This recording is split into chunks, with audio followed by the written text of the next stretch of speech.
దీపావళికి మనకు మార్కెట్లో కనిపించేటటువంటి రకరకాల దీపావళి మతాబులు టపాసుల్లో లక్ష్మీ బాంబు అని ఒకటి కనిపిస్తూ ఉంటుందండి.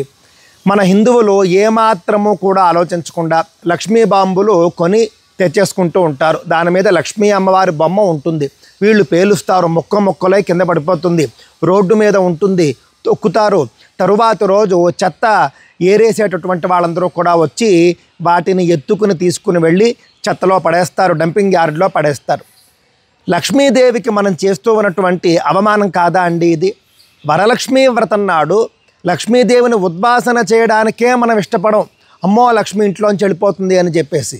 మరి అలాంటి మన హిందువులు దీపావళి నాడు ఈ విధంగా లక్ష్మీ అమ్మవారి బొమ్మ ఉన్నటువంటి పటాసుల్ని ఏ విధంగా పేలుస్తూ ఉన్నారు, ఏ విధంగా అమ్మవారి యొక్క చిత్రపటం ముక్కలైపోయి రోడ్డు మీద పడిపోయి చెత్తబుట్టల్లోకి వెళ్ళిపోతూ ఉంటే ఎలా చూస్తూ ఊరుకుంటూ ఉన్నారు.